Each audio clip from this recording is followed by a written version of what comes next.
Kuna huyu kaka ameniletea historia yake. Unajua historia yake?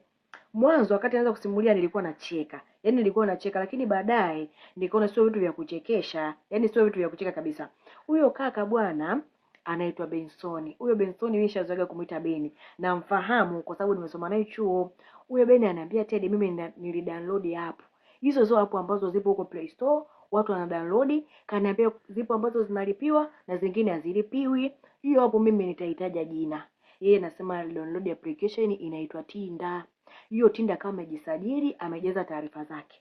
Yeye madai yake anasema kwamba wakati ana download ile application alikuwa tu ana download for fun. Yaani kwa ajili ya kukutana na wasichana huko, ku have nao fun. Hicho ndio kilichomvutia kudownload hiyo application. Anasema Teddy, nimedownload tu ile application. Ndani ya wiki mbili nikawa nishapata wasichana kama watatu. Na hao wasichana wote watatu walikuwa ni wa maeneo ya Dar, tena ya karibu na ninapokaa, kwa sababu wananiambia kuna sehemu ya kwenye hii application inakuwezesha wewe mtumiaji kuwapata watu ambao na wenyewe pia wanatumia hiyo application wapo maeneo ya karibu. Anasema Teddy, ni kweli nilikuwa napata hivyo wanawake humo, yani ukiwa tu na hela yako hivyo 20,000 elfu ngapi, kuliko kwenda kununua mwanamke aliyesimama huko barabarani kwenye ile application. Nasema ndio ilikuwa ni rahisi. Huyo rafiki yangu Beni, haya mambo anayapenda kweli. Beni ananiambia Teddy bwana, baada kama mwezi hivi kuna kademu nikaona kwenye hiyo application mtoto amenyooka. Yaani mtoto amenyooka, nikisema amenyooka kweli, mtoto amesimama, mtoto mzuri. Nikasema huyu mtoto lazima mimi niuke naye. Kuangalia nikakuta yupo Dar, lakini yupo mbali kidogo na pale ambapo mimi nipo. Nikasema kwa hii Dar hakuna sehemu isiyofikika. Ikabidi nimtafute, nikamtafuta yule demu, nikamdm huko kwenye hiyo application. Yaani ilikuwa ni kwa mbinde. Kwanza mtoto picha linaanza na chati kizungu. Huyo Beni ananiambia nikamsomesha, lengo langu kubwa lilikuwa ni muhamishe. Yaani anipe namba kule Tinder, niwe nawasiliana naye kawaida na WhatsApp. Baada ya kuchat naye sana, yule mtoto akawa amekubali akawa amenipatia namba. Ananiambia Teddy, mimi kwanza naingia kwenye ile Tinder. Yaani wanawake ambao walikuwa nakutana naye huko, nakutana naye labda kama leo tumeongea leo, amekubali akanipatia namba yake ya WhatsApp, kesho kutwa nakuja kukutana naye. Lakini kwa huyo alikuwa ni tofauti. Yeye aliniambia kwamba jina lake ni Milka. Akawa ananiambia mimi kwetu ni wakali, siwezi kutoka, labda kama unaweza njoo wewe. Nikamwambia hapana, mimi kuja kwenu itakuwa ni jau. Mimi nikifika nasemaje? Akawa anasema kama ndio uvumilie, siku mimi nikipata nafasi nitakwambia, nitatoka nitakuja ambako wewe unataka tukutane. Huyo Beni anasema Teddy, yule mtoto kusema kweli sikutaka tu kupiga na kuondoka. Yule mtoto mimi nilikuwa na lengo naye kabisa. Yaani nilikuwa na lengo naye kabisa, mambo yakienda vizuri nianzishe naye hata mahusiano. Mwenyezi Mungu akisaidia huko mbeleni sana, labda anaweza kama mchumba wangu au mke wangu. Teddy wiki nzima anabembeleza. Mtoto ananiambia sina nafasi, lakini tunaongea tu vizuri, chati. Anasema Teddy, kuna siku huyo mtoto akawa amenicheki huyo Milka, akaniambia Beni, kuna kitu nataka nikuombe. Nikamwambia haina shida, niambie kitu gani? Huyo Milka akaniambia hivi, naomba ufute hii application ya Tinder. Wewe ulikuwa tu umeidownload kwa ajili ya kutafuta mpenzi na unasema kwamba mimi unanipenda na mimi nishakukubalia kwamba ni sawa, tutakuwa kwenye mahusiano. Basi sioni kama kuna haja kuendelea kuwa na hii application. Beni anasema hivi, nikamkubalia sawa nitaifuta. Akaniambia sio utaifuta, ifute sasa hivi. Nikamwambia sawa nafuta. Basi nimekaa mimi ile hapo sikuifuta. Baadaye tena wakati tunachat akaniuliza umefuta Tinder? Nikamwambia ndio nimefuta, na wewe ifute. Huyo Milka akanijibu, mimi nilishaifuta muda tu, kuanzia tunaanza mawasiliano mpaka tumekubaliana kuwa kwenye mahusiano, mimi nimeifuta ile hapo. Kwa hiyo sina. Huyo Beni anasema na mimi nikamdanganya na mimi sina. Lakini Teddy, ukweli ni kwamba ile application mimi nilikuwa nayo bado kwenye simu yangu mwezi mzima. Milka bado sijaonana naye. Tunawasiliana tu, zaidi tu tunachati na kupigiana simu. Nikaona sio kweli, nikarudi tena kwenye Tinder. Mimi Tinder yangu sijawahi kuifuta hata siku moja. Kwenye scroll tena huko Tinder nikakutana na pisi nyingine. Huyo Beni ananiambia Teddy, hiyo Tinder mimi mpaka nililipia kabisa. Yaani nililipia kabisa VIP. Basi nikapata demu mwingine.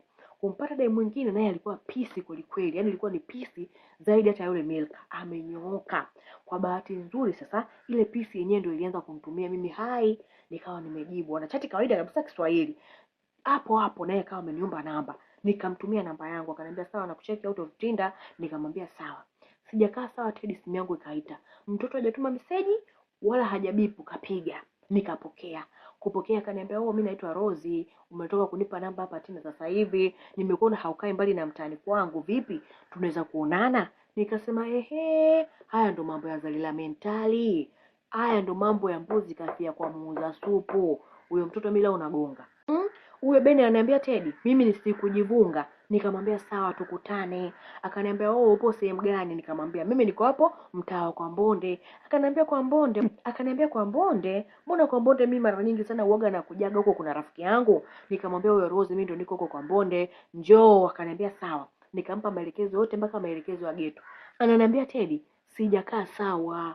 Kama dakika 15 tu nimekaa pale geto, mlango wangu kawa unagongwa. Mlango kugongwa, nikajiseti, nikawa nimeenda kufungua. Yule Rose mimi nilikuwa nishamuona huko Tinda picha zake, nikamtambua ndo Rose. Nikaita Rose, akaitika abe, karibu. Mimi nakaa geto chumba kimoja, mtoto akawa amezama mpaka ndani. Ananiambia Teddy, lakini kuna hali fulani hivi ya utofauti nilianza kuihisi. Kwa sababu nikimwangalia yule Rose na picha ambazo amenitumia Milka, wanafanana vibaya mno. Wanafanana sana. Yaani jinsi wanavyoonekana, muonekano wake, the way anaongea, ni kama Milka kabisa. Yaani ni kama Milka. Nikamwangalia Rose, akaniambia vipi, mbona unaangalia sana? Nikamwambia oh, hapana, siamini kama leo mwanamke mzuri kama wewe ameingia kwenye geto langu, ndio maana nakuangalia sana. Akawa anacheka, akaniambia usijali, mimi tu nimevutiwa na wewe na ndio maana nimeomba kukutana na wewe. Najua sio kawaida sana kwa mwanamke kumwanza mwanaume, lakini mimi ukweli nimevumilia, nimekuona sana Tinda kwa muda mrefu, nimevumilia. Baada ya kujua kwamba tena ndio unakaa karibu tu na mtani kwetu, nikasema acha nikutafute, ikishindikana kwa wapenzi tu hata marafiki. Huyo Beni anasema hapa huu muda wote Teddy, lakini kusema ukweli nilikuwa na mashaka sana. Nikamwambia haina shida, karibu, unatumia kinywaji gani? Ule mtoto Teddy akaniambia mimi nataka maji. Nikamwambia sawa. Nikatoka nje. Lengo langu la kutoka nje haikuwa tu kufuata ya maji. Nilikuwa nataka nimpigie Milka nijihakikishie. Nimetoka nje nikiwa road hivi naelekea barabarani kuchukua maji. Nikawa nimempigia Milka. Kumpigia Milka nikawa naongea naye kama kumchimba. Uko wapi? Akaniambia mimi niko nyumbani. Nikupigie video call. Akaniambia ndio nipigie video call Teddy. Nikawa nimempigia Milka video call. Kitu ambacho kilinistua zaidi ni kwamba nimemwona Milka kwenye ile video call, mazingira sio ya geto langu. Ni mazingira ya kwao ambayo mara nyingi nikiongelea video call anakuwepo kwenye mazingira. Lakini Milka alikuwa amevaa nguo sare na Rozi. Zile nguo ambazo Rozi amevaa amekuja nazo pale nyumbani, amezivaa huyo Milka. Teddy nilistuka mpaka nikadondosha simu. Nikashangaa pale, nikaokota tambo langu chini. Muda naokota simu tayari huyo Milka alikuwa amekata simu. Nikawa nimeenda mpaka shopo, nikanunua maji, nikarudi mpaka geto. Mtoto yupo tena Teddy, nimefika hapo geto huo muda, nimekuta yule mtoto, huyo Rozi, ameshavua ile gauni alikuwa amevaa tu upande wa kanga. Amekaa hapo kitandani, mtoto ana mapaja meupe. Mtoto kanyooka. Ananiambia oh, samahani, nilikuwa nasikia joto na ndio maana nimevua gauni. Nikiangalia hali ya hewa, joto sio joto la kiivo, yani tu hewa ni ya kawaida, afu feni hapa inazunguka. Nikasema haina shida, mimi si mtoto wa kiume, afu mimi ni mtu mzima. Nikasema huyu hapa anachotaka mimi nakijua. Basi nikawa nimempa ile maji, akawa amekunywa ile maji, tukawa tunapiga story, nikaanza kumchimba, nikamuuliza, ananijibu vizuri kabisa kwa ufasaha, lakini hata sauti yake inafanana sana na sauti ya Milka. Nikavunga. Huyo Beni ananiambia Teddy, kama unavyojua, kuna muda sisi wanaume kichwa cha chini kikianza kufanya kazi, basi tena cha juu kina stop kabisa. Nilison ananiambia Teddy, mpaka dakika hiyo mimi tayari kichwa changu cha juu kimeacha kufanya kazi. Kazi zote zinafanywa na kichwa cha chini. Kichwa changu cha chini mimi ndio kikawa kinafikiria. Yaani nikapuuzia kabisa, nikasahau kabisa yale maswala kwamba kwa nini huyo mtu amevaa nguo sare na mtu fulani? Yaani kwa nini hata anavyoongea ni kama mtu fulani? Kwa nini napata hisia mbaya? Hivyo vote nikawa siwazi. Ananiambia Teddy, yule mtoto kama ni mbuzi, tunasema mbuzi kaelekea kibra. Anasubiriwa mchinjaji tu. Mimi sikufanya ajizi. Nikapiga yule mtoto. Ananiambia Teddy, kitu ambacho kilinishangaza, yule mtoto ana miaka 25. Nimeshangaa kumuona Rozi ni bikra. Na hapo ananiambia kwenye maongezi yetu, ananiambia amesoma, ameenda mpaka chuo, amemaliza. Nikajiuliza mara mbili, amewezaje kutunza bikra mpaka anafika miaka 25? Lakini ndio tayari nishapiga, ndio nishamtoa usichana wake hapo, akawa analia, nikawa nambembeleza. Yaani nikawa nambembeleza. Sikutegemea kuona kama yule anaweza akawa ni bikra. Nikawa nikambembeleza sana. Nilitumia muda mwingi sana kumbembeleza. Nikiwa kwenye ile process ya kumbembeleza, simu yangu ikawa inaita. Kuangalia anaipiga ni nani, ni Milka. Nikastuka. Nilipostuka nikaona yule Rozi ameniangalia. Aliponiangalia akatabasamu, akaniambia haina shida, pokea tu, kwa sababu mimi ndo mwenye makosa, sikukuuliza kama una mahusiano au hauna mahusiano, wewe pokea tu usijari. Akaniambia Teddy, nilikuwa natetemeka lakini kanibidi nipokee. Nikapokea. Kupokea, Milka ananiambia vipi, unafanya nini? Nikamwambia hapana, nilikuwa nafua, sasa hivi hapa ndo nipo nakunja nguo. Akaniambia hivi, washa data, nataka nikuone. Sijajibu kitu chochote, akawa amekata simu. Alipokata simu nikawa nimemwangalia yule Rose. Rose akaniambia hapana, usijali, wewe endelea tu, usijali. Akawa ametoka pale kitandani, amekaa kwa pembeni hivyo. Nikawasha data. Muda huo Milka akanipigia simu. Ananiambia Teddy, huo muda ambao huyo Milka anapiga simu, kumbuka nishamalizana na Rose hapa, nishapiga vitu vyangu, nimetulia, mtoto amekaa pembeni hapa, amejifunga ile kanga yake. Kupokea simu nikakuta Milka naye yupo kitandani kwake. Nasema kitandani kwake kwa sababu nishai kuongea naye video call mara nyingi sana akiwa kwenye kile kitanda, na akiwa pale kitandani amevaa upande wa kanga kama ule ule ambao alikuwa amevaa hapo Rose. Anaambia Teddy, kwanza kijasho chembamba kikaanza kunishuka. Kila kitu kwenye mwili wangu kililegea. Kila kitu kililegea. Alafu Milka nilipopokea simu wala akawa haongei. Akawa tu anatabasamu, anacheka, na kilichokuwa kinanitisha na kuniogopesha zaidi, nikimwangalia Rose pia na vile vile ananiangalia anacheka. Teddy, yani kwanza nilihisi kama cheche ndani ya mwili wangu. Yani nikawa naona, unajua ile hali unasikia baridi alafu unatokwa na jasho, ndio ilinipata hapa. Teddy, Milka kaniuliza, mbona wapo kifua wazi? Nikamwambia kuna joto tu ndio maana nimevua shati. Akaniambia joto na hii hali ya hewa ya Dar leo, au kwenu kwa hakuna mawingu? Nikawa tu hapa nimezuga, hamna bwana, si unajua tena mimi najifungia ndani ndio maana nakuwa hivi, nahisi joto nini. Akaniambia sawa, haina shida, mimi nilikuwa tu nataka kukuangalia, nilikuwa tu nataka kukuona, nimekumisi mchumba wangu. Teddy, kabla sijajibu akatabasamu, akakata simu. Alipokata simu sasa nikamwangalia yule Rose, namwangalia nimemkazia macho. Natamani kumuuliza wewe ni nani? Yaani natamani kumuuliza wewe ni nani? Lakini nitamuulizaje yeye ni nani? Tayari shaniambia yeye ni Rose. Yeye anaitwa Rose na amefika hapa, tumeongea mambo mengi sana kabla sijafikia hiyo hatua ya kufanya hicho kitendo. Teddy, yule Rose akaniambia mimi nataka nioge, niondoke nende nyumbani. Nikamwambia sawa, haina shida. Nikamwekea maji. Mimi nakaa ghetto, choo changu cha nje. Nikamwekea maji, nikamwelekeza chooni, akawa ameenda chooni. Nimerudi ndani, nikakuta simu yangu tena ina missed call. Kuangalia aliyepiga ni nani, nakuta ni Milka. Nikapiga simu mara kwanza, simu haikupokelewa. Mara pili, simu haikupokelewa. Mara tatu, simu ikapokelewa na mdogo wake. Huyo mdogo wake namfahamu kwa sababu naongea naye mara chache kwenye simu ya huyo Milka. Akaniambia dada ameenda kuoga. Sijui unanielewa Teddy? Yaani sijui unanielewa? Beni ananiambia Teddy, nikawa nimezidi kuchanganyikiwa. Yaani nimezidi kuchanganyikiwa mara mbili zaidi ya kuchanganyikiwa kote. Sasa huyo Benson ananiambia Teddy, yaani hapo sasa nikawa nimechanganyikiwa. Sijui kipi ni kipi na nini ni nini. Sijakaa muda mrefu sana, yule Rose akawa ametoka kuoga, ameingia mpaka hapo ndani. Alipoingia hapo ndani alikuwa tu bize, akajifuta maji, akakunja ile kanga yake, akaweka kwenye pochi, akavaa gauni lake, akaniambia sasa Beni, mimi naondoka. Mimi Teddy nikawa sina cha kumjibu. Yaani nipo tu namwangalia. Sielewi kabisa. Akaniita tena Beni, mimi nakuaga, mimi naondoka. Nikastuka, nikamwambia haina shida, basi sawa, ngoja hata nimuite boda akupeleke. Akaniambia hapana, hata sio mbali. Mimi ninapokaa mbona sio mbali sana. Naweza tu nikaenda mimi mwenyewe. Ananiambia Teddy, nikamwambia basi nikusindikize. Hata tu karibu na mazingira nyumbani kwenu, unionyeshe tu nyumba yetu ile. Akaniambia usijali Beni, usiwe na haraka. Utafika tu kwetu. Mbona una haraka sana? Nikamwambia sawa, basi nikupe hata nauli hata chochote.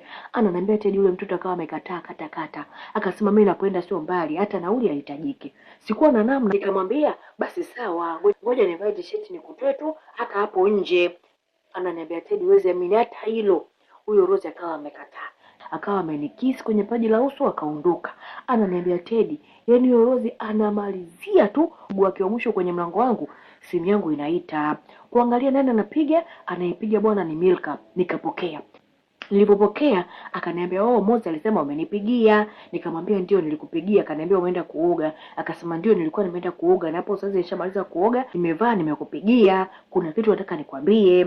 Nikastuka kwanza, nikamwambia kitu gani? Ni kizuri au kibaya? Huyo Milka akasema ni kizuri sana. Yaani ni kizuri sana na ni kitu ambacho ulikuwa unatamani sana kukisikia. Ndio nataka kukwambia hicho kitu. Nikamwambia huyo Milka ni kitu gani sasa niambie? Ananiambia usiku naweza nikaja kwako, maana nyumbani hapa baba na mama na watu wengine wanaondoka, naweza nikapata nafasi ya kuja kulala huko kwako. Teddy, kwanza nilistuka. Kumbuka hapo tayari nishagaragaza mtu kitandani, huo mchana wote hapo nimegaragaza mtu kitandani, afu ukiangalia huyo Milka mimi siku zote nilikuwa natamani sana, nilikuwa natamani sana aje geto. Siku mtoto ananiambia anataka kuja geto, mimi ndo tayari yani nishazingua.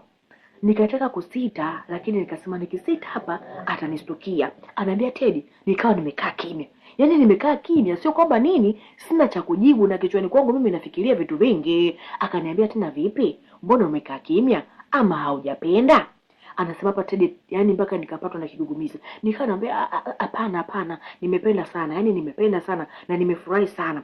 Akaniambia basi sawa, wewe nitumie tu message. Nikitoka huku kwetu napanda magari ya wapi? Nikifika hiyo sehemu nifanye nini? Yani mimi nataka mpaka nifike mlangoni kwako nisikutafute. Niandikie tu maelekezo kwenye message.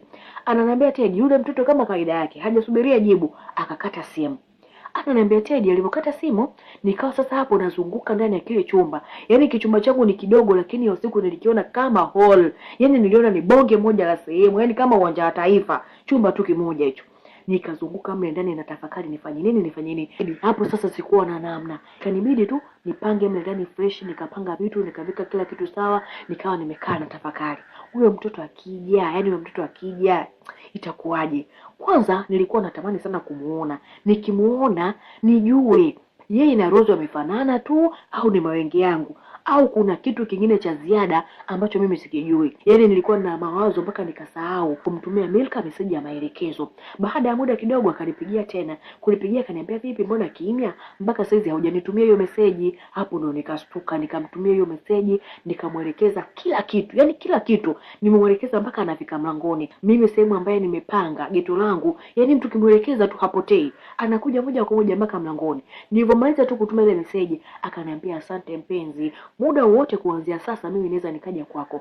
Teddy, na huo muda tayari ilikuwa ni saa 1 kasoro. Yaani saa 12 kama dakika 50 hivi au 50 na kitu. Teddy, nimekaa nimechanganyikiwa. Yaani nimechanganyikiwa kweli kweli. Teddy bwana wewe, kama wanavyosema wahenga, siku ya kufanyani miti yote huwa inatereza. Nimekaa pale nyumbani na kula zangu karanga na miogo, mtoto akija at least hata nijitahidi kidogo, siku nyingi sana nimevizia. Teddy, mlango wangu ukagongwa. Mlango kugongwa kwa haraka nikahisi labda Milka. Lakini nikasema Milka afike mara hii, mbona ni haraka sana? Nikasema tuacha nene nikafungue. Teddy, nimeenda kufungua mlango, nimekuta ni Rose amekuja. Yaani nimefungua mlango sijasema kitu chochote, akawa amepita moja kwa moja mpaka ndani ameingia. Alipoingia akajitupia kitandani. Alipojitupia kitandani itabidi nimuulize. Nikamuuliza, mwenzangu vipi? Mbona tulikuwa tushaagana? Teddy, Rose akaniambia, mimi leo nitalala hapa. Kuna vitu nyumbani sivielewi. Kwa hiyo nimekuja kwako kulala. Mtoto ndo kashafika, ameniambia anakuja kulala. Na wakati huo huyo Milka naye ameniambia na yeye muda wote kuanzia sasa atafika hapo nyumbani kwangu. Wakati huo tayari Milka ameniambia anakuja na muda huo ndani tayari Rose yupo. Ananiambia ndo amekuja kulala. Yaani sijui nifanye nini na sijui hata nianzie wapi. Kwa haraka mimi si mtoto wa kiume, nikachakacha akili. Kuchakacha akili nikasema na mwanangu anaitwa Juma. Huyo mwanangu Juma ni kama madirisha. Yaani kwenye nishu kama hizi huyo mwanangu Juma ni kilaka. Yaani ni kilaka kimoja kizuri sana. Kwenye hiyo issue nikimfuata mwanangu Juma anaweza kanisaidia kusolve. Ngoja nikamtafute mwanangu Juma. Huyo mshikaji wangu Juma akai mbali anapokaa. Nikatoka hapo chapo nikamwambia yule mama mtu, nikamwambia Rose nisikilizie hapo kidogo. Ngoja nikafuate msosi na maji. Ananiambia Teddy, kwanza dogo akawa amegoma. Akasema msosi mimi nishakula nyumbani. Nikamwambia sawa umekula lakini mimi sijala. Akaniambia kwani hamna hata kitu mnipike. Nikamwambia haina shida, mimi kuna sehemu nishaoda chakula ndio naenda kufuata. Lakini sikuoda chakula wala nini, mimi hapa namfuata mwanangu Juma aje kusolve huyo issue. Nikawa nimetoka mpaka mtaani kwa Juma. Nafika mtaani kwa Juma, Teddy, Juma hayupo. Juma geto hayupo. Nikauliza pale nikaambiwa ametoka, mwanangu Juma ni boda. Nikaambiwa ameenda kijiweni. Kijiweni sio mbali pia. Nikawa nimetoka mpaka kijiweni. Nimefika kijiwe pia mwanangu Juma hayupo. Nikaambiwa kachukua abiria kapeleka sehemu fulani. Teddy, nikampigia simu mwanangu Juma. Kumpigia kapokea. Nikamwambia wewe Juma, nina msala mkubwa sana, nahitaji msaada wako. Akaniambia nisikilizie hapo kijiweni. Sasa hivi mimi natimba. Yaani wa muda sasa, yani nipo nimechanganyikiwa, nikaona yani leo kufumaniwa kupo nje. Yaani kufumaniwa kupo nje. Kwani mwanangu Juma akawa amefika. Mwanangu Juma kufika tu nikamdaka, nikampeleka chemba, nikamuelezea situation nzima. Kumuelezea mwanangu akawa amecheka sana. Nikamwambia Juma, hiki kitu sio cha kucheka. Hapo inatakiwa unisaidie. Unanisaidia vipi? Juma akaniambia hapa tunaenda mpaka kwako. Tutakapofika geto kwako, mimi nitakuwa nalalamika, mshikaji wangu ndio hivyo tena, sijui hata nafanyaje, sielewi. Yaani kama vile ninapokaa nimefukuzwa kodi, sina sehemu ya kulala usiku huo. Kwa hiyo wewe utamwambia yule demu wako, utamwambia huyo Rozi umchukue ukamlipia loji, mimi nilale pale kwako. Nikamwambia mwanangu sawa. Akikataa, huyo mwanangu Juma akaniambia hawezi kukataa, wewe usijali. Nikatoka na Juma kuelekea geto. Kwanza picha linaanza, nafika geto kwangu, mlangoni na kuta viatu pea mbili. Yaani vile vya Rozi na viatu vingine vipo hapo mlangoni, na hivyo viatu ni vya kike. Alafu ndani kuna sauti fulani hivi nikawa nazisikia kama sauti za chui vile. Yaani kama sauti za chui au wanyama vile wanaunguruma, zile sauti za zinatoka ndani kwangu. Nikawa nashangaa. Yaani hata kama watu wanapigana hawezi kutoa hizo sauti, ni sauti fulani hivi. Teddy, huo ni usiku, hapa ishafika saa 3. Sasa huyo Juma akaniangalia usoni, ameniangalia na mimi namwangalia. Ananifanyia mwanangu vipi? Nikamwambia na mwenyewe pia sielewi. Itabidi tugonge mlango. Tukagonga mlango mara ya kwanza, mara ya pili zile sauti zikawa zimenyamaza kimya. Mara ya tatu mlango ukaja kufunguliwa. Mlango umefunguliwa, lakini aliyekuwa anafungua mlango pale mlangoni hatukumuona mtu. Sasa mwanangu Juma akawa ananisukuma, ingia. Na mimi namwambia mshikaji, anza wewe. Ananiambia mimi siwezi kuanza. Huyu kumbuka hao ni mademu zako. Wakiwa hapo wote huko ndani, nikawa namwambia mwanangu Juma, wewe angalia. Kama hapo wote mwanangu, huu ni msala, tuondoke. Yaani kama huko ndani kuna mademu wawili, tuondoke. Sasa tunafanyaje tena hapa? Issue inakuwa ishaharibika. Huyo Juma akawa amechungulia. Kuchulia akanigeukia. Alivyonigeukia akatikisa hivi kichwa. Nikamwambia vipi? Akaniambia ndani hakuna hata mtu. Nikamwambia sio kweli. Huu mlango nani kafungua? Wakati tumefika hapa mlango umefungwa kwa ndani na tumegonga. Nani kafungua? Ananiambia mwanangu kweli nimechungulia hapa ndani hakuna mtu. Teddy, mimi mnakaa geto. Kachumba tu kamoja. Tuseme labda watu wameenda kujificha chooni. Chooni nje. Kabati sina. Uvunguni. Uvungu gani? Kwenye uvungu wangu kuna mavitu kibao huko, kuna makorokoro kibao huko ndani ya uvungu. Hata mtu hawezi kuingia kujificha. Nikamwambia Juma, kuwa serious. Kumbuka hapa huu ni msala. Mimi sitaki kufumaniwa. Sitaki kujaziwa watu, sitaki kelele, sitaki fedhea. Mwenyewe unajua mtaani watu wanikubali, mtaani watu waniheshimu. Nikifumaniwa tena hapa fedhea hii mwanangu. Akaniambia hapana, ndani hakuna mtu. Teddy, tukaingia mpaka ndani. Ndani tumeingia Teddy, wewe amini hakuna mtu, lakini kuna mkoba ambao aliingia nao Rose wakati anakuja upo pembeni, na kuna mkoba mwingine tena upo kama vile vile na wenyewe uko pembeni. Teddy, yani hapa mapigo yangu ya moyo yakaanza kwenda haraka. Nikafikiria ameondoka ameacha pochi yake. Na vipi kuhusu hivi viatu vyake hapo nje? Na hapo nje mbona kuna viatu pia mbili? Halafu mbona wakati tunakuja tulikuwa tunasikia sauti za vitu huko ndani? How comes kunakuwa hakuna watu? Okay, sawa. Tuseme labda ilikuwa ni mawengi. Na mlango? Nani amefungua huu mlango? Teddy, nilikuwa na maswali. Kichwani kwangu nilikuwa najiuliza kila swali, lakini nilikuwa sipati jibu. Yaani najiuliza mwenyewe, majibu sipati mwenyewe, nimechanganyikiwa. Huyo Juma naye akawa ananitazama tu usoni. Yeye ndo haelewi kabisa. Jamani, kuna jambo naomba niliweke sawa. Hizi story ninazosimulia kuna mambo muhusika mwenyewe ananikataza nisiseme. Yeye ananisimulia mimi story, ananiambia angalia namna yoyote ya kuifikisha hii story kwa watu. Lakini usiseme kitu fulani, usitaje kitu fulani, na wala usifanye hivi. Na mimi lazima nizingatie maagizo yake kwa sababu yeye ndio mhusika na yeye ndio mwenye hiyo story. Kuna kitu kimetokea leo sijakipenda. Mtu na namba yangu na ulikuja DM nikakujibu nikakutumia namba yangu. Umeomba namba huyo mtaalamu nimekupatia. Unakuja kwenye live yangu una comment mbona huyo mtaalamu ulionipatia hayupo kijijini? Wewe kama lengo lako ni mtaalamu aliyemsaidia Zena, ndo huyo ambaye mimi nimekupatia namba yake. Kwa hiyo wewe cha kufanya focus tu na shida yako na matatizo yako, na sio mbona hayupo kijijini. Hapana. Siwezi kusimulia maisha ya mtu kama yalivyo kutokana na privacy za watu. Guys, Beni ananiambia Teddy, bidi mwanangu Juma anishike bega. Maana alikuwa kama nimedata. Akaniambia wewe mshikaji vipi? Mbona mazingira mimi sielewi. Nikamwambia Juma, sio uelewi. Hata mimi sielewi. Mimi ndo sielewi hata kidogo. Ananiambia mwanangu usiletee hizo pigo hapa. Mwanangu mbona kama umeyakanyaga? Kama huyo demu uliomwacha huko ndani ametoka? Mlango mbona kama ulikuwa umefungwa kwa ndani? Alafu mbona viatu vipo nje? Mazingira huko ndani kama vile yani mtu hajatoka kwenda sehemu yoyote. Nikamwambia mwanangu mimi mwenyewe pia ndo sielewi. Hiki kitu mimi pia kinanichanganya. Teddy, tupo mle ndani, jina langu likawa linaitwa. Inaonekana sio mtu mmoja aliyekuwa anaita, walikuwa watu zaidi ya mmoja. Watu wawili humo ndani wanaita jina langu na walikuwa wanaliita kwa pamoja. Ile Benson. Sauti ikawa inazunguka kwenye kile chumba. Ananiambia Teddy, nikamwangalia mwanangu Juma. Mwanangu Juma pia naye ananicheki.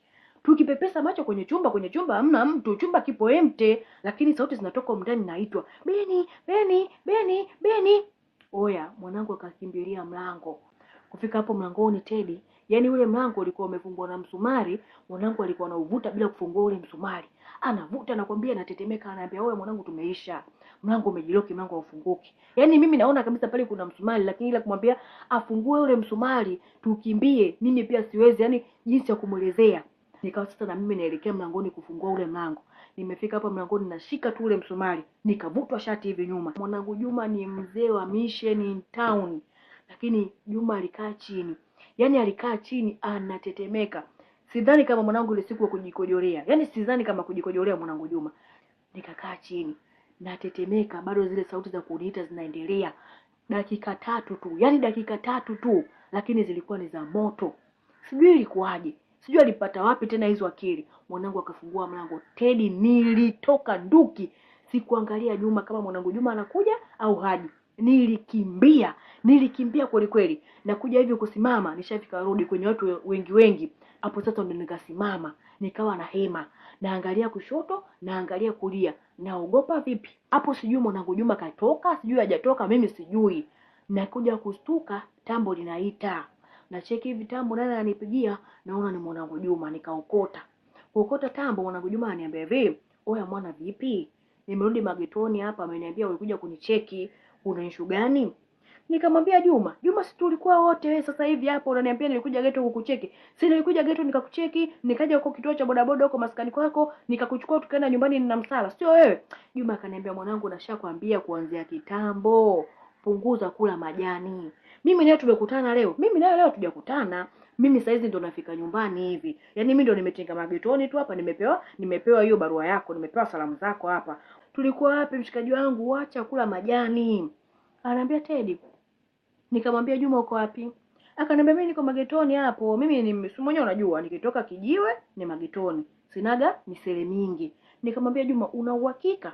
Ananiambia ndio, njoo magetoni, nimepata salamu zako ulikuja kunicheki. Njoo kama bado wewe hujaisolve. Naambia Teddy, sasa hapo nikawa tena nimeshangaa. Mimi si nilimpata Juma na nilienda na Juma kule nyumbani. Nimefika mpaka kwa mwanangu Juma. Nimefika kwa Juma, nimekuta Juma amevaa nguo zile ambazo mimi nilizomkuta nazo. Nikamwambia Juma, hapana, mimi naye tulikutana. Juma anasema hatujakutana. Huyo Juma hiyo boda yake ni Bolt. Akanionyesha request yake ya mwisho. Request yake ya mwisho inaonyesha ni boda ambao mimi ndio nilienda kumuulizia pale, na ilikuwa ni route ya mbali, na kwa ule muda yeye ndio alikuwa amerudi. Nitabidi nimsimulie. Nikamsimulia A to Z. Ananiambia Teddy, huyo Juma akaniambia, mwanangu mimi siamini, twende mpaka kwako. Nikamwambia kwangu mwanangu ni pamoto. Ananiambia twende. Wewe unaogopa majini? Unaogopa mauzauza? Usi mtoto wa kiume kaza. Vitu vya kishamba hivi unaogopa nini? Nikamwambia Juma, lakini tukifika nyumbani wewe ndio utatangulia kuingia ndani. Mimi sitoingia ndani, wewe ndio utatangulia kuingia ndani. Yaani huyo mshikaji wangu Juma akaniambia fresh, haina shida. Mimi sio 32 mchekelea maovu wala sio 45. Mimi 90 huko, jitu la mizimu, jitu la majini, siogopi wala sichekeshi. Nikamwambia sawa 90 tuondoke. Ananiambia Teddy, tukawa tumetembea, tumefika mpaka kwangu. Ananiambia Teddy, tumefika nyumbani, nimekuta mlango umefungwa, nikakuta kuna viatu pea moja pale mlangoni, nikakuta kila kitu kipo shwari kabisa. Nikagonga mlango. Kugonga mlango akatoka Rose kuja kufungua. Nipo na mwanangu Juma, tukaingia mpaka ndani. Kuingia mpaka ndani, mimi nikawa sina amani na shangaa. Yaani tulipo na shangaa. Huyo Rose akaniambia rudishia mlango, umeuacha wazi sana. Itabidi niende kwenda kuufunga kabisa mlango. Nimefika mpaka mlangoni Teddy. Nimefunga mlango, nageuka hivi, nakuta kitandani yule mwanangu Juma, naye anafanana na Rose anafanana na Juma. Bwana, Beni ananiambia Teddy, wewe ni mshikaji wangu, mimi siwezi kukuficha. Ile siku Teddy nilijikojolea pale mlangoni. Teddy, nataka kukimbia. Yaani hapa nataka nirudi hatua moja nyuma, nifungue mlango nikimbie. Wakanyosha tu mikono yao hivi. Kunyosha hivi mikono akawa anafanya kama vile wanamuita mtu. Teddy nilikuwa nasogea mwenyewe. Yaani nasogea mwenyewe. Nikafika mpaka kitandani. Nimefika kitandani, nikakalishwa hivi chini kwa nguvu, nikakaa. Nikawa nimekaa katikati. Huku mmoja. Sijui sasa nani ni nani na nani ni nani. Huyo mmoja aliyekaa upande wa kushoto ndio huyo ambaye mimi najua ni mwanangu Juma, tumetoka wote kuanzia huko maskani mpaka hapo. Sasa huyo akawa ananiambia hivi, mimi ndo Milka ambaye kila siku tulikuwa tunawasiliana. Kila siku ulikuwa unaniambia unanipenda, haujawahi kuona mwanamke kama mimi ni mwanamke wa ndoto zako, mimi ndio mwanamke niliyokufanya wewe ukaingia Tinda. Mimi ni Milka. na huyu ni Milkat. Huyu ni ndugu yangu. Mimi na yeye wote tumetokea sehemu moja. Wewe uliniambia kwamba uliingia Tinda na baada ya kunipata mimi level lako lilikuwa limeshaisha, ukaniambia mimi nifute Tinda. Wewe ulifuta Tinda kwenye simu yako? Ananiambia Teddy, nikawa natikisa kichwa. Yule akaendelea kuongea, huyo ndo Milka huyo, akaniambia Benson, mimi nina upeo mkubwa sana wa kufikiria kuliko binadamu yoyote kwenye hii dunia. Kitu ulichokifanya umekosea, na umekosea sana. Unadanganya wanawake, unawatumia, mwisho wa siku unakuwa unawaacha. Mimi nilikuwa nimetulia, sikuwa na mpango kabisa wa kuingia kwenye mahusiano na binadamu. Ulinishawishi na ulitumia nguvu kubwa sana kunishawishi mpaka nikawa nimekubali. Matokeo yake ukawa umenidanganya. Mimi sio wa kwanza najua, na wala sitokuwa wa mwisho, lakini nakwambia kwamba nitakupa adhabu ndogo tu kwa hili kosa ulilofanya. Uniahidi na unihakikishie utaacha tabia ya kuchezea wasichana, utaacha tabia ya kudanganya wanawake. Endapo utarudia, utanilazimu tena mimi nikutafute. Nikikutafuta kwa mara nyingine, sitokuacha salama. Ananiambia Teddy, huo muda natetemeka vibaya mno. Yule Milka akawa amesimama. Alivyosimama akawa sio ameonyesha ishara gani, yani kama kuna kitu akawa kama amezungusha, na huyo aliyenitambulisha kama Milka naye akawa amesimama. Alivyosimama akawa wanasogeleana, mwisho wa siku nikakuta kama wameingia, imekuwa mtu mmoja yani. Ananiambia Teddy, miemko yangu yote kuisha, yani kuisha kabisa. Yani mpaka huo muda, kwa mfano mtu angetokea pale angeniuliza jina langu, nilikuwa sijui, jinsia yangu nilikuwa sijui, yani nilikuwa yani nafikiria watanifanya nini. Alafu yale mambo yanaendelea mle ndani. Ananiambia Teddy, taa ikaanza kuzima kuwaka, vikaanza vicheko. Watu wanacheka, nasikia yani watu wanacheka, hivyo vicheko vinazunguka huko ndani. Nikaanza kuchakwa fimbo. Unajua leo napigwa fimbo, afu anapopiga umuoni, napigwa fimbo, napiga kelele. Chwa kelele. Nilichezea bakora hizo Teddy, nilipigwa hizo bakora, napiga kelele. Baada ya hapo ile taa ikaacha kuzima kuwaka, ikawa imewaka. Ilivyowaka, yule Milka akawa amekaa. Alivokaa akaniambia, nitalala hapa leo mpaka itakapofika asubuhi, na tutafanya kile ambacho wapenzi wakikutana huwa wanafanya. Utakapoamka asubuhi hautuniona. Ishi na kitu kimoja na uniahidi. Kwenye maisha yako yote Benson, hautokuja kumlaghai msichana, hautokuja kumdanganya msichana yoyote. Ikitokea umefanya hivyo, basi itakuwa umeniita. Na nitakapokuja awamu hii, sitokuja kwa upendo, ila nitakuja kwa uadui. Benson ananiambia, mwanangu Teddy, mimi nilikuwa kobe kunguru. Nikapiga mpaka magoti. Muda huo natetemeka vipi. Nikamwambia, wewe naomba unisamehe. Mimi naomba unisamehe, sirudi tena. Hapo nishachezea bakora, mwili mzima unauma. Akaniambia sawa, haina shida. Nimepiga mzigo. Kupiga mzigo, mwanangu nimekuja kustuka asubuhi. Chumba kipo safi, nipo mwenyewe, hakuna kitu chochote. Teddy, nimeamka kwanza sikujiamini kama mimi niko sawa. Mwili wote unauma zile bakora. Hapo nikaokota simu nikampigia mwanangu Juma. Kuma alipopokea nikamwambia, Juma unanisikia? Akaniambia ndio nakusikia. Nikamuuliza, una uhakika unanisikia? Akaniambia ndio nakusikia, una shida gani? Nikamwambia njoo magetoni. Haikuchukua ni muda mrefu sana, mwanangu Juma akawa amefika. Juma kufika akawa ameingia mpaka geto kwangu mpaka ndani. Akaniambia, vipi wewe, mbona unaniita kwako vipi? Itabidi nimsimulie A to Z. Akaniambia, da mwanangu, pole sana kwa waliokukuta, lakini kama ndio hivyo sasa inatakiwa uwe makini. Kusema kweli mimi jana nirudi nyumbani, niliambiwa ulikuwa unanitafuta, nikakupigia sana simu lakini simu yako ilikuwa haipatikani, na ndio maana sikuzingatia, nikajua tu ni issue ya kawaida ushamalizana nayo. Huyo Benson ananiambia Teddy kuwa yani mimi ule uni wangu wote na utukutu wangu wote nimeacha. Kwanza saizi nimeokoka, nataka nipate mama moja, nimuoe, nimweke ndani. Masuala ya hit and run nimeshaachana nayo. Nimeachana nayo kabisa. Sasa Benson ananiambia, mwanangu Teddy, kama kuna mtu huko kwenye page yako anataka mchumba mtulivu, mchumba ambaye hatakuja kumchiti kwenye maisha yake, nifanyie mpango basi. Huo ndio mwisho kabisa wa story ya Tinda. Guys, mnitumia hata vocha, maana hii story mmejua kunionyesha, mmejua kunipelekesha. Msikose next story, ni kali zaidi ya hii hapa.